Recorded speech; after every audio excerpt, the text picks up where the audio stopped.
কোনো আবির দিয়ে রাঙানো বসন্ত উৎসব না, বরঞ্চ বলতে পারো এই সময়টাতে কানাডার প্রকৃতি নানা রঙের ফুলের গয়না পরে এক অসাধারণ মোহময়ী রূপে সেজে ওঠে। আর আজকের ভিডিওতে তারই এক রূপ তোমাদের সাথে শেয়ার করব।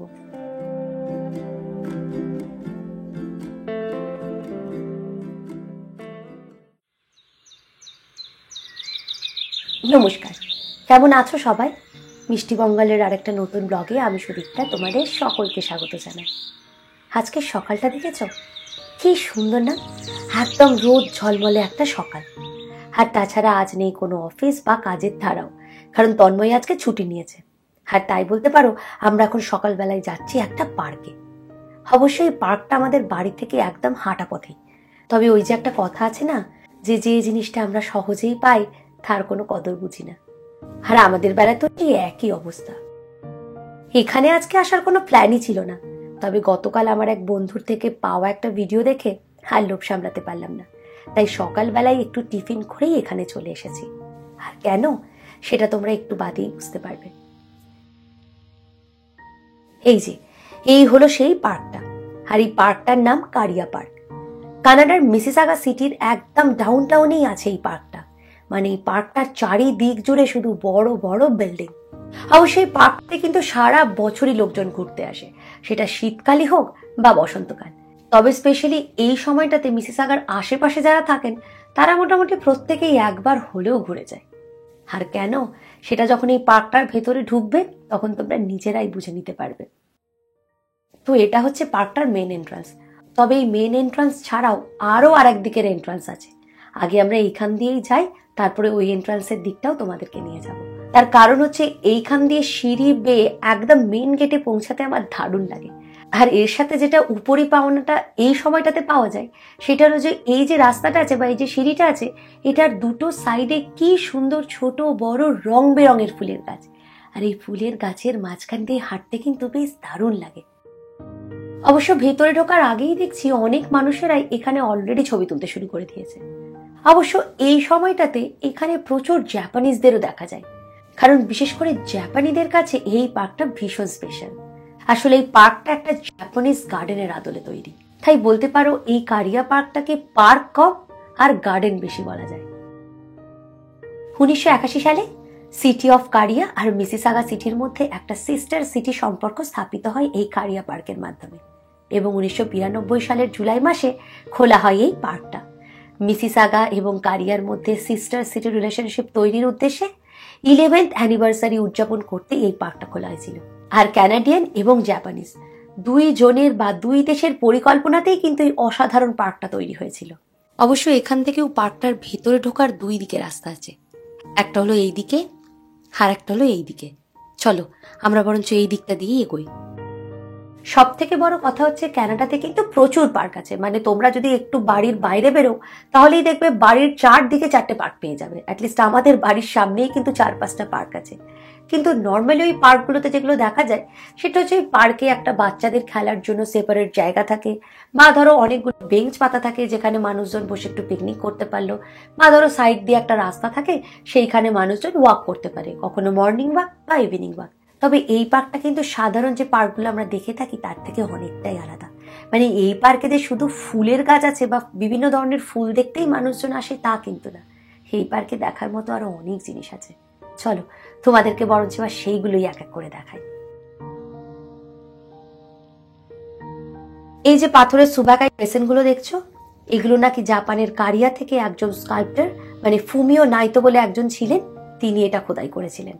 আর তারপরে যে প্যাভিলিয়নটা তোমরা দেখতে পাচ্ছ এটা কিন্তু এই পার্কের মেন অ্যাট্রাকশনের মধ্যে একটা, আর এটাও কিন্তু জাপানি স্টাইলেই বানানো। আর এই যে দুটো রুফ দেখছো এটা আসলে এই দুই শহর মানে মিসিসাগা আর কারিয়াকে রিপ্রেজেন্ট করছে। তবে এই প্যাভিলিয়নের ভেতরে আরো একটা দারুণ জিনিস আছে জানো, আর সেটা হলো এই ফ্রেন্ডশিপ বেলটা।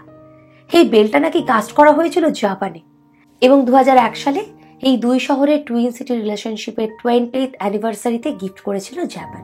সত্যি বন্ধুত্বের এক অদ্ভুত নিদর্শন বলা যায়। আর এই ঘন্টাটাকে যদি আরো একটু সামনের থেকে দেখো তাহলে দেখবে এখানে আইরিস ফুল আর কারিয়া শহরের প্রতীক আছে। সত্যি কি অসাধারণ ভাবনা। আমি যখন প্রথম এটা পড়েছিলাম বা এটা যখন প্রথম জেনেছিলাম তখন আমার কিন্তু বেশ লেগেছিল। অবশ্য এটা যে শুধু শোপিস হিসাবে এখানে রাখা হয়েছে তা কিন্তু না, এখানে যে কোনো সেরিমোনিয়াল অকেশনে এটা বাজানোও হয়। আর এটা দেখতে দেখতেই চোখ গেল আরেকটা জায়গায়। হ্যাঁ, তো সকালেও এখানে দেখলাম কি সুন্দর একজন বয়স্ক ভদ্রমহিলার বার্থডে সেলিব্রেশন করছে। এখানে কিন্তু এরকম অনেক জায়গাতেই পার্কে বার্থডে সেলিব্রেশন হয় এবং সেটা দারুণ করে সাজানোও হয়। আর এই প্যাভিলিয়নের সামনে এত সুন্দর একটা পুকুর মতো আছে যে ওখানে না দাঁড়ালে ভালোই লাগে না, কারণ এই জায়গাটার পরিবেশ যেমন শান্ত তেমনই স্নিগ্ধ। এখানে মোটামুটি বেশ অনেকক্ষণ চুপ করে হাঁসগুলোর আসা যাওয়া দেখছিলাম। তারপর হঠাৎ চোখ পড়লো এই কচ্ছপগুলোর দিকে। কি অদ্ভুত দেখতে, তাই না? মানে এর গায়ের রংটা দেখেছো? আমি এই রকম রঙের সাপ দেখেছি, কিন্তু এরকম পাথরের রঙের কচ্ছপ কখনোই দেখিনি। তোমরা যদি এর আগে কখনো দেখে থাকো অন্য কোনো জায়গায় আমাকে অবশ্যই জানিও কিন্তু। আর এর সাথে অদ্ভুতভাবে আরো একটা জিনিস খেয়াল করলাম, এই পুকুরটাতে এত সুন্দর সুন্দর পাথর রাখা আছে যে ওগুলো দেখে মনে হচ্ছে যে কচ্ছপের পিঠ, মানে কচ্ছপরা জল থেকে উঠে এরকম ভাবে রোদ পোয়াচ্ছে। তবে এখানে কিন্তু আর বেশিক্ষণ দাঁড়ানো যাবে না, তার কারণ হচ্ছে বেলা বাড়ার সঙ্গে সঙ্গে এখানে কিন্তু মানুষের ঢলও নামবে। চলো তাই এবার সামনের দিকে বরঞ্চ একটু এগিয়ে যাই। এখান থেকে কিছুটা এগোলেই আছে দ্য স্ট্যাচু অফ ফ্রেন্ডশিপ, আর এটাও কিন্তু পুরোটাই পাথরের তৈরি। এটার মধ্যে একটা আছে ছেলে আর একটা আছে মেয়ে, আর এটার মধ্যেও কিন্তু সেই বন্ধুত্বটাই প্রকাশ পাচ্ছে।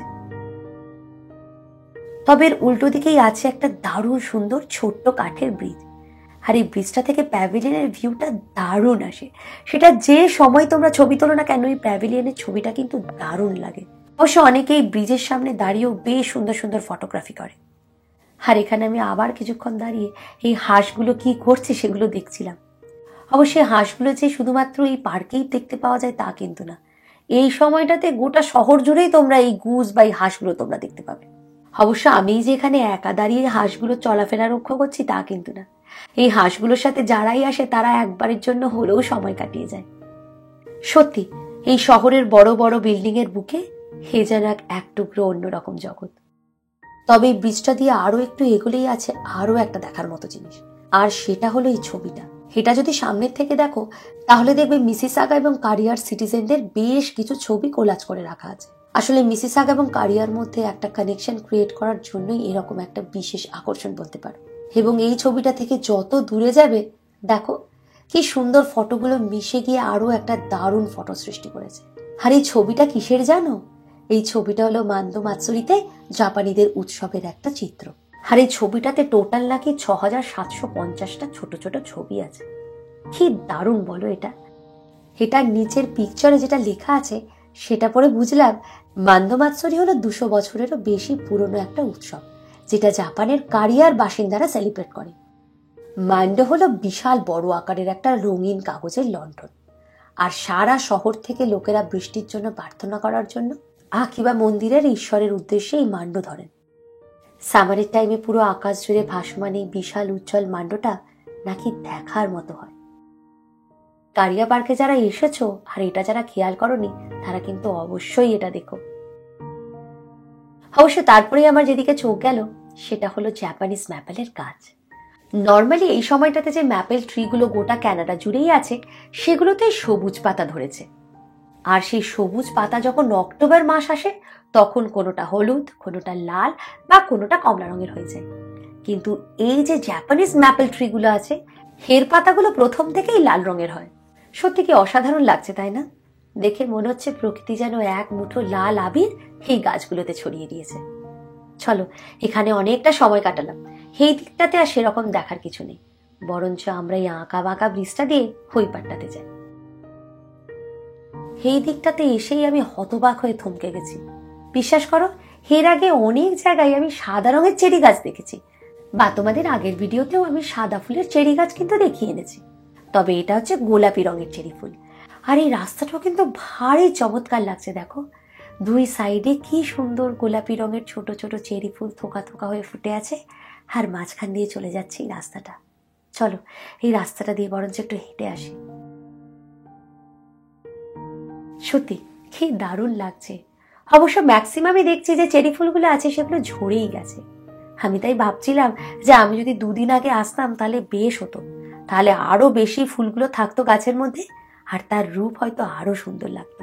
আসলে কি বলতো, কয়েকদিন আগে আমি এখানে এসেছিলাম, কিন্তু তখন শুধু সাদা রঙের চেরি ফুলের গাছগুলোতেই ফুল ফুটেছিল, আর এই গোলাপি রঙের চেরি ফুলগুলো মনে হয় পরে ফোটে, সেই জন্য এর আগে আমি দেখতে পারিনি। অবশ্য এইরকম দৃশ্য আমি এর আগে সোশ্যাল মিডিয়া বা হয়তো কোনো সিনেমাতে দেখেছি, কিন্তু নিজের চোখে যে এত অপরূপ দৃশ্যটা দেখতে পাবো সেটা ভাবতে পারিনি। তবে এই কারিয়া পার্কে কিন্তু 4 ধরনের চেরি ফুলের গাছ আছে, আর এখানে টোটাল 80টা চেরি ফুলের গাছ আছে। যেমন ধরো এই যে ফুলগুলো দেখছো, এই ফুলগুলো এক ধরনের চেরি ফুল, আর কয়েকদিন আগে যে সাদা রঙের চেরি ফুলগুলো দেখালাম সেইটা আর একটা টাইপ। আবার দেখো গোলাপি রঙেরই এই যে চেরি গাছটা দেখছো, এটা কিন্তু আর একটা ধরনের। মানে এই রকম এখানে টোটাল 4 রকমের চেরি গাছ আছে। তবে এখানে যে শুধু চেরি ফুলের গাছই আছে তা কিন্তু না, এখানে আছে আরো অনেক ধরনের ফুলের গাছ।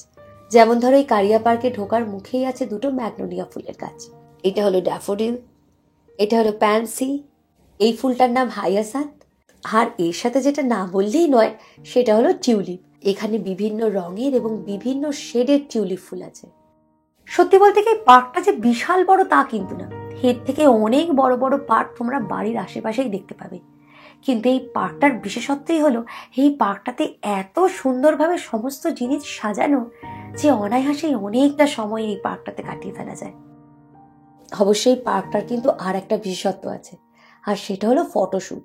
মানে শীতকাল ছাড়া এখানে প্রি ওয়েডিং, পোস্ট ওয়েডিং, এমনকি আমি দেখেছি বিয়ের দিনেও এসে এখানে ছবি তুলেছে।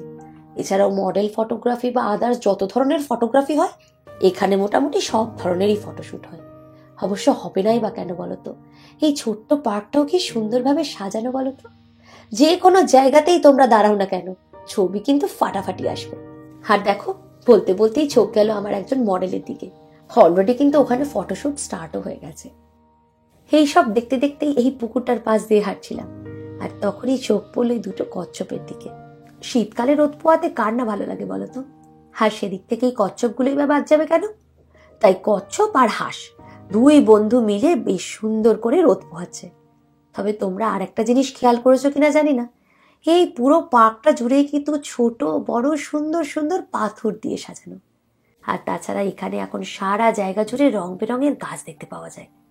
এতক্ষণে আশা করি তোমরা বুঝেই গেছো যে এত দূর থেকেও কেন মানুষজনেরা এই কারিয়া পার্কটা ঘুরতে আসে এই সময়। এখানে যে এখন সারা জায়গা জুড়ে শুধু রং বেরঙের গাছই দেখতে পাওয়া যায় তা কিন্তু না, নানা রঙের ফুলের সাথে থাকে নানা রকমের পাখিও। এইরকম পাখিগুলো নর্মালি আমরা চিড়িয়াখানাতেই দেখি, বা আমাদের দেশেও কিন্তু এইরকম পাখি দেখা যায় গ্রাম বাংলাতে। কিন্তু এখানে শহরের বুকেও খুব সুন্দর সুন্দর এইরকম কালারফুল পাখি দেখতে পাওয়া যায় এই সময়। তবে আমাদের দেশে যেমন রাস্তাঘাটে কুকুর বেড়াল সর্বত্র বিচরণ করে থাকেন, ঠিক একইভাবে এখানে এনাদের বিচরণ। শীতকাল হোক বা গরমকাল, সবকালেই মোটামুটি কাঠবিড়ালিগুলোকে তোমরা দেখতেই পাবে। এবং আমাদের শহরের রাস্তায় যেরকম ইঁদুরের উৎপাত, ঠিক একই রকম ভাবে যাদের এখানে বাড়ি আছে সেই বাড়িগুলোতেই কাঠবিড়ালিগুলো খুব উৎপাত করে, জানো তো। অবশ্য এই সময় রাস্তাঘাটে কিন্তু খুব খরগোশও দেখতে পাওয়া যায়। আর এই কাঠবিড়ালিকে দেখতে দেখতে আমার ঘরে যে একটা ছোট্ট মিষ্টি কাঠবিড়ালি আছে তার কথা মনে পড়ে গেল। রিহানও কিন্তু এক জায়গায় 2 সেকেন্ডের বেশি স্থির থাকে না, একদমই একই রকম ভাবে ওকে ধরতে গেলেই দেড় ছুট। আর এই পার্কটার পাশেই আছে একটা স্কুলও, আর এই স্কুলে বাচ্চাদেরকে ড্রপ করে দিয়ে বাবা মায়েরা কিন্তু সকালবেলায় এখানে একটু হাঁটাচলাও করেছেন। আর তাছাড়া স্কুল থেকেও কিন্তু বাচ্চারা এখানে ঘুরতে আসে। আরে না না, বাচ্চারা শুধু একা ঘুরতে আসে না, আমি ওটা বলতে চাইনি। এখানে টিচাররাই বাচ্চাদেরকে নিয়ে আসে। আসলে এখানে বাচ্চাদেরকে পরিবেশের সাথে কানেক্ট করতে শেখায় এইরকম ভাবে। যেমন ধরো এই যে দেখতে পাচ্ছ, এই ছোট্ট ছোট্ট পুচকেগুলো কিন্তু এই পার্কটা ঘুরতে এসেছে আর নিজেদেরকে পরিবেশের সাথে কানেক্ট করছে। আর একজন কি সুন্দরভাবে ওদেরকে গাইড করে দিচ্ছেন। মানে এইরকম ভাবে প্রত্যেক দিন পরিবেশের সাথে নিজেদেরকে মেলানো, এখানে কিন্তু এটা স্কুলের ডেইলি রুটিনের মধ্যেই পড়ে। তবে এখানে যে শুধু মানুষজন মর্নিং বা ইভিনিং ওয়াকের জন্য আসে বা ফটোশুটের জন্য আসে বা এমনি ঘুরতে আসে তা কিন্তু না, এখানে কিন্তু অনেকেই আছে যারা সুন্দরভাবে বসে পিকনিকও করে। তবে এখানে এলে আরো একটা জিনিসের দিকে আমার চোখ চলে যায় বারবার, আর সেটা হলো এই পুরো বাগানটাতে অনেক কিছু কাঠের জিনিস আছে। সেটা হলো এই প্যাভিলিয়নটাই বলো বা এই ব্রিজটাই বলো বা এই পার্কের বাউন্ডারিটা, ওটাও কিন্তু পুরো কাঠেরই তৈরি। ও হ্যাঁ, আর একটা কথা তো তোমাদের বলাই হয়নি, এই পার্কটা কিন্তু সকাল 7টা থেকে রাত্রি 9টা পর্যন্ত খোলা থাকে। তবে এই পার্কটা ঘুরে দেখতে গেলে তোমাদের একটা টাকাও খরচা করতে হবে না, এটা পুরোপুরি ফ্রি। আর তোমাদেরকে একটু আগে বলেছিলাম না যে এই পার্কটার আরো একটা এন্ট্রান্স আছে, তো এখন আমরা গল্প করতে করতে ওই এন্ট্রান্সের দিকেই চলে এসেছি। আসলে এই এন্ট্রান্সটা একদম প্যাভিলিয়নের কাছে, মানে এই এন্ট্রান্সটা দিয়ে ঢুকলে সবার প্রথমে তোমাদেরকে প্যাভিলিয়নটাতে ঢুকতে হবে, তারপরে প্যাভিলিয়নের ভেতর দিয়েই তোমাদেরকে পার্কে ঢুকতে হবে। তবে তোমাদের সাথে গল্প করতে করতে আর আমার ভিডিও তুলতে তুলতে কিন্তু বেলা অনেকটাই হয়ে গেছে, এখন বাজছে প্রায় 11টা, আর বাড়িতে কি রিহানকে আমাকে খাওয়াতেও হবে। তাই এবার আমরা পা বাড়ালাম বাড়ির দিকে। তবে বাড়ি ফেরার পথে এই কারিয়া পার্কের একটা সাইড দিয়ে যখন হাঁটছিলাম তখন মনে হচ্ছিল যে এই রাস্তাটা যেন শেষই না হয়। কি সুন্দর চেরি ফুলে বেছানো এই রাস্তাটা, তাই না? তো আমাদের সাথে বসন্তের এই কারিয়া পার্ক ঘুরে তোমাদের কেমন লাগলো সেটা কিন্তু অবশ্যই আমাকে কমেন্ট করে জানিও। আর তোমরা যারা এখনো এখানে আছো এবং কারিয়া পার্কটা ঘুরতে আসোনি তারা কিন্তু অবশ্যই এসো। আজকের ব্লগটা তাহলে এখানেই শেষ করলাম। খুব ভালো থেকো, টাটা।